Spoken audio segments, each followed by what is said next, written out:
Now, last night I said we should be discussing the flood recovery, the threat to lives and livelihoods, about damage to property, about the life's work of families and farmers and communities being swept away or damaged by floodwaters.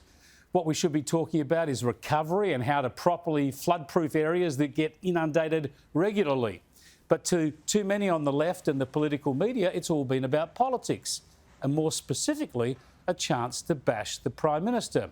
Queensland Labor Senator Murray Watt has been one of the most vocal critics of the government's response. He's the Shadow Minister for Emergency Management, and he joins me live from Ballina. Thanks for joining us, Murray. It's good to talk to you. You've been in the flood zone for a few days now. Can you tell me how you got there and what you took there for the people in those areas? Yeah, happy to do so, Chris. I came down from Brisbane on Monday after spending the previous week basically going around pretty much every region in southeast Queensland that had been flooded. I'd spent the week going as far as Gympie, Sunshine Coast, obviously Brisbane itself, Ipswich and Logan, helping people clean up across southeast Queensland, delivering groceries, supplies to people there as well, and have done the same since I've been in Lismore. So I've now been here for 4 days. Bags of much needed groceries to SES workers actually, because many of them had lost their own homes. So we've been trying to make a practical contribution here on the ground, as well as highlighting the complete absence of the federal government ever since these floods occurred. So you drove down there and you took supplies down there and helped out. That's good to hear. Now, tell us about your criticism of the federal government, because as we know, when you talk about flood response, it's emergency services on the ground, it's council, it's state government emergency services. Why do you say that the federal government let down people in the flood areas? It's been saying that, Chris.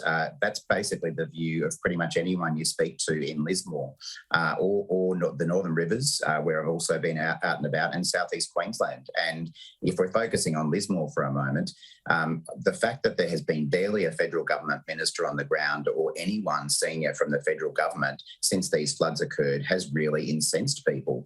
Obviously, we all saw the photos and the footage of the Lismore floods themselves and saw individual community members out there performing rescues because the SES was so grossly under-resourced. Yeah, but hang on, let's just pick up that point, because this is a very important point. There's a suggestion from you and others that somehow it's a bad thing that Australians are going out in a natural disaster and helping each other and rescuing each other. That's the only way to deal with a natural disaster. It is foolish in the extreme to expect there to be an emergency services team to go house to house, farm to farm and rescue everybody. Do you not agree with that point?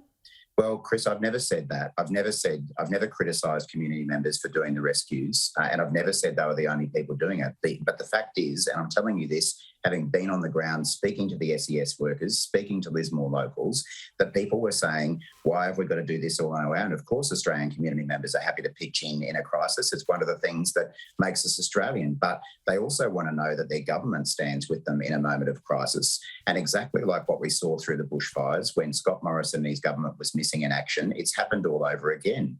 The fact is that the SES services here in Northern Rivers just don't have the resources they need, and people aren't getting federal support. Well, I'm trying to pin this down a bit, right?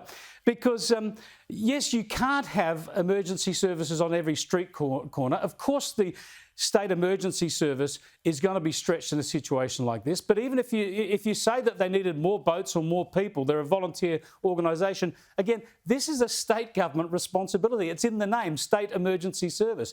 I'm struggling to see how you managed to make this an issue about Scott Morrison. It seems like maybe the election is playing a role in that. No. Again, Chris, I haven't blamed Scott Morrison for the fact that there weren't SES done that, and I challenge you to find one time when I have done that. What I have criticised Scott Morrison and his government for is being completely missing in action when it comes to the recovery. We've seen days and days of claims by federal government ministers. But hang on, the federal government's handing out the cash. Cash is what they can do. And the military is what they can do. More than that. They're the two things the federal government can do. Is they can mobilise the military and they can get cash payments out to people. And those are the two things they've done, haven't they? They don't run emergency services. They don't do the planning on the ground that the local government does. They can come in with those two arms to help out in an emergency.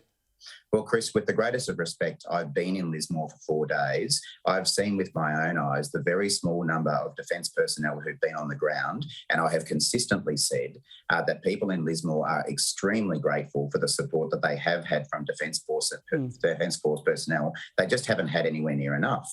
And we've had days of claims made by Scott Morrison, Peter Dutton and other ministers in the government about the thousands of troops that they're sending in, only to find out when you dig into it that most of them have been on standby forces on the ground here so that they can continue doing the good work that they've been doing and do a lot more of it. Could there ever be quickly enough for a situation like what you're facing? I mean, this is the absurdity of the criticism. You don't mobilise military overnight. Chris, you know they've been helping out in the southeast Queensland before that, and you know that they're also looking after the Central Coast and the Sydney Basin. So I find the criticism a little bit hard to take.